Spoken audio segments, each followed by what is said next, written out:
Hi guys, welcome to another video. We are going to be continuing from where we stopped in part 2.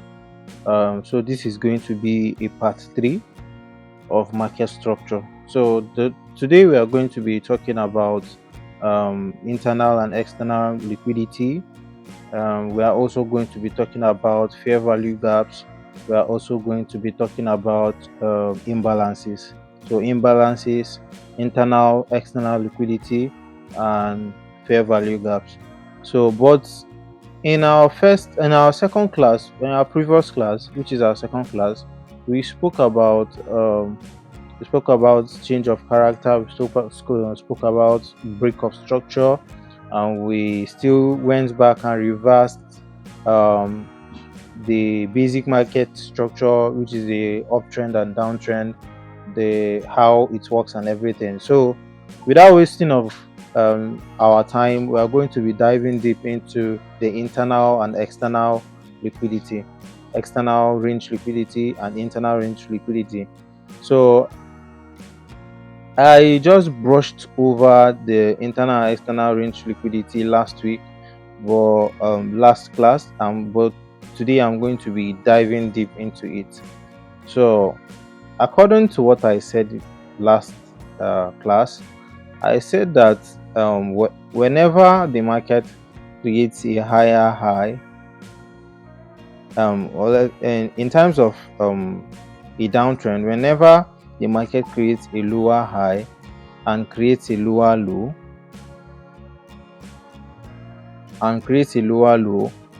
before it creates another higher high, which is a higher low or a lower low, there are internal structures, there are little structures in between. So in between the major high and the major low, there are internal structures which are called the internal range liquidity, and the external structures, which are the major high and low, are called the external range liquidity. So for instance, in our uh, in a in an uptrend, creating a series of higher highs,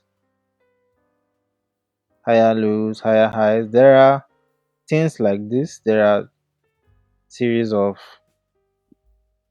internal structures like this.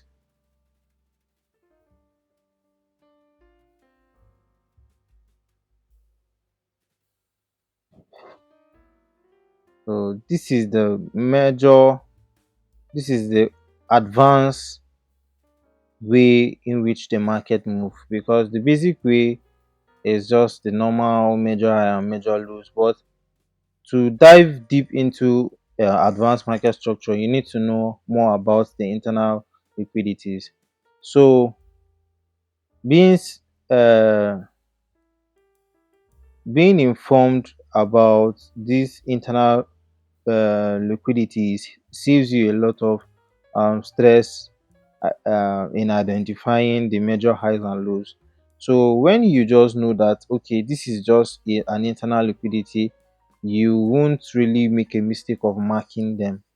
You won't make a mistake of marking it, because it doesn't really have, unless you are using a lower time frame, you don't really have business marking it as your major high or low. So internal, according to last class, I told you that I'm going to tell you how to get your internal and external. Your internal liquidities are mostly um around the 15 minutes time frame, and you can get them in the 15 minutes, you can get them in the 30 minutes time frame. It really depends on the way the market moves. So sometimes you can even get an internal liquidity very well, like very much visible in the 1 hour as well. So, but I won't really advise you to base your analysis in the lower time frame. I would advise you to go for the higher time frame, which is the 1 hour, 2 hours, 3 hours, 4 hours. I majorly recommend that you start with 1 hour. You start with one day, sorry, then 4 hours, then 1 hour, then probably 15 minutes. Or if you want to really know what is going on in the market for confirmation entry, you can go down to 1 minute. So when the market moves, it creates major highs and lows. I am still going to show you how to identify these things in the market. So but for now, you just need to know the theory behind all these things. You just need to know the theory behind them. So when the market moves, it creates major high, minor high, uh major low, minor lows.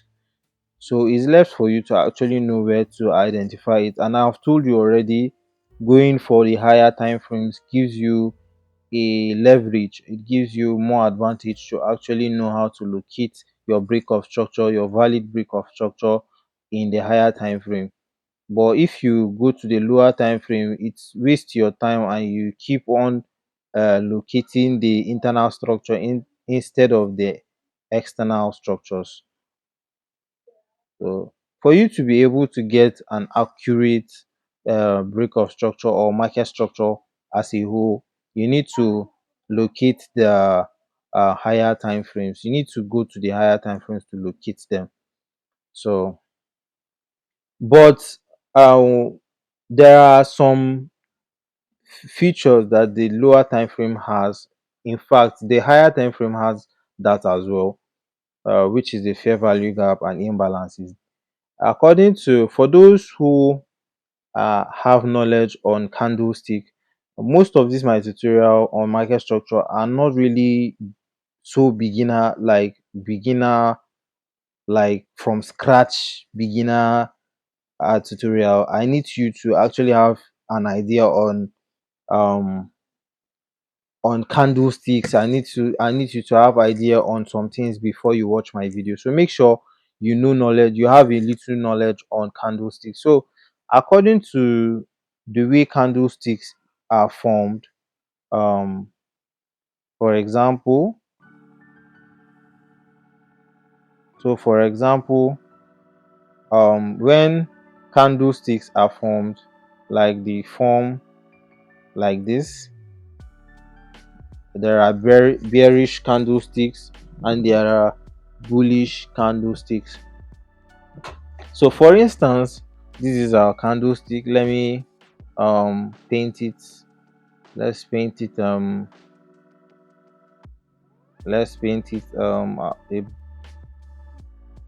bearish, and let's fill it up.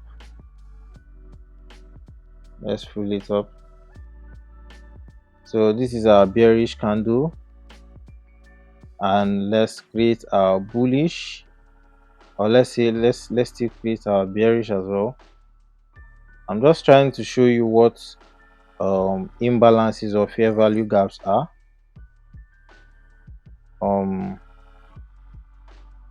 Let's say you have something like this. So I'm just going to be drawing them, then I'm going to explain them. Just be patient. So guys, this is all about imbalances. So the first thing you need to know is what is bearish or sell side imbalance. But before then, you need to have the knowledge of candlestick. As I've said earlier, you need to know the way candlestick works and how they are formed. So the first thing you need to know is, what is candlestick? Candlestick is sticks that are formed when the market is moving. Like whenever price is moving, it tends to form. So it symbolizes the movement of the market. So, and again, it is formed by body and wicks. So the first thing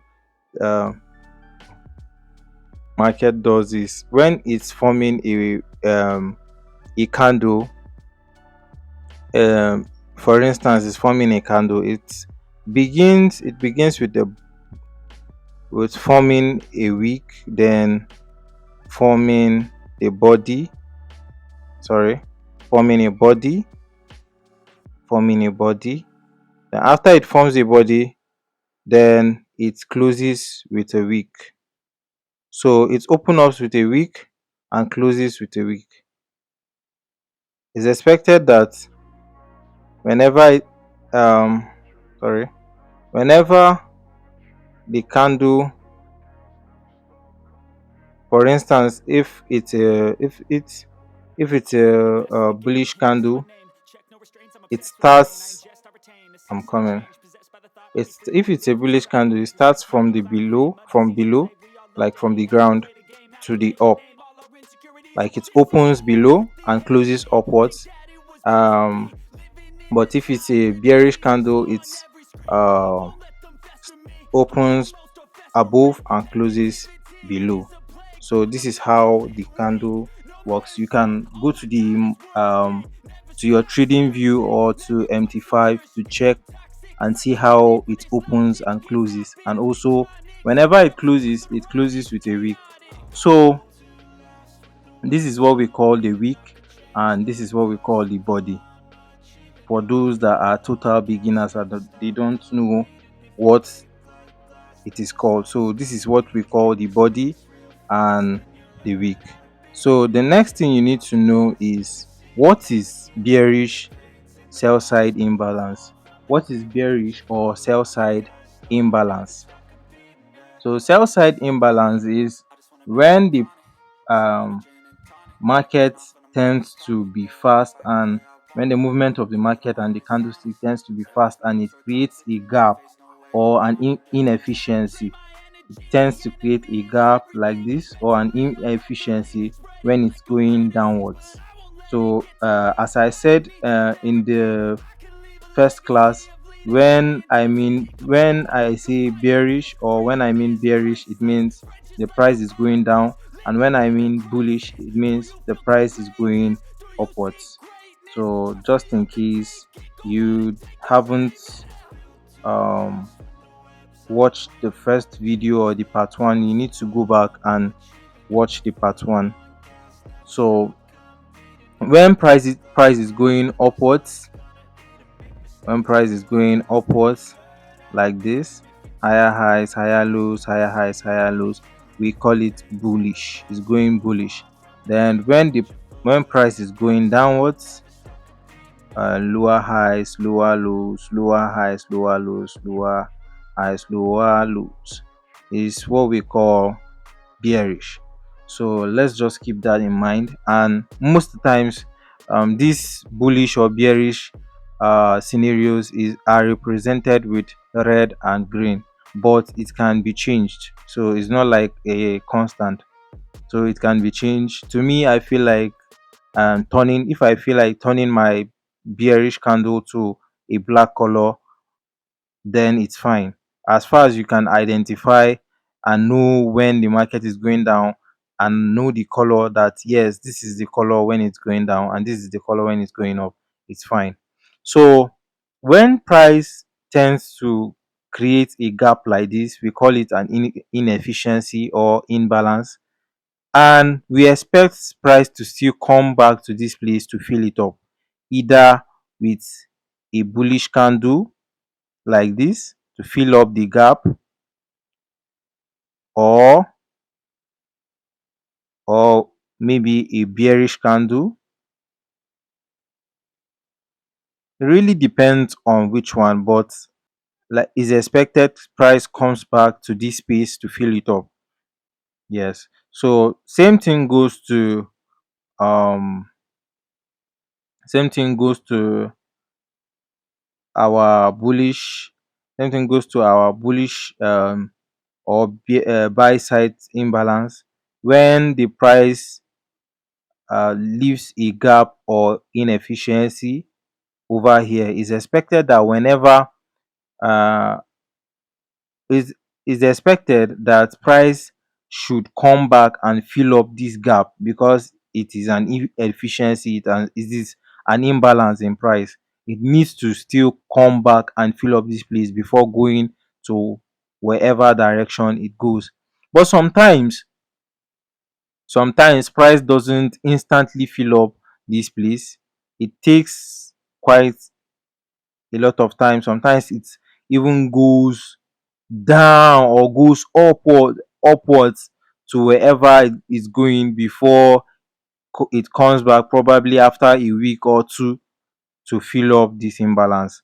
But it's expected that it must fill up the imbalance. It must fill up this gap, because price doesn't move without filling up gaps. It doesn't move uh, with spaces in between. So it has to fill up the gap and continuous continue with the trend. So there is also what we call fair value gaps. It's also a type of imbalance in which um, the price leaves a space in between three candles. It leaves a space in between three candles. When you, for instance, our bullish fair value gaps, our bearish fair value gaps is when there's a bearish candle without a week, like for this for example, when there is a bearish, so a bearish fair value gap is when there is a bearish candle without a wick, and there is two bearish and bullish candle by the side, upwards and below, with a wick, and the wick of this upwards candle didn't go down to fill up this gap. Let me show you something. There is a gap here. For you to be able to show for you to be able to identify a gap, you need to draw a line. But of course, if you can visually see it, then it's a plus for you. But for you to be able to see them, you need to draw a line. So for instance, now you can see there is a gap here, because the middle candle, which is our bearish candle, uh is not having a wick, and again our upwards candle wicks are not closing, and not like for instance now, I don't know whether you understand me. Let me show you something. For instance, this is the wick. For instance, the upward wick of this candle, for instance, it does like this. It goes down and connects with this. When it goes down and connects with this, then this is not this is not regarded as imbalance, the wicks are because the wicks are connected. Can you see? This is not regard to as this is not referred or regarded to as a fair value gap, because the wicks are connected and there are no space. But in the situation whereby the wicks are not connected and there are gaps in between the wicks, in between the upward wicks and the downward wick, and there is a huge candle separating down them. There's a huge candle separating them. That means you'd have to watch closely and see that there is a gap. There must be a gap, a fair value gap in between them. Same thing goes to the bullish fair value gap when price is moving impulsively to the upside, and there is a break in the candle on the in the wick of the candle, resulting to a space. So when there is a break in the wick of the candle resulting to a space, which is called an efficiency or a gap, this is what we call our bullish fair value gap. So if you have any question, do well to drop it down below, and if you want to follow along with these classes, make sure you subscribe, and I'll see you in my next video. Peace.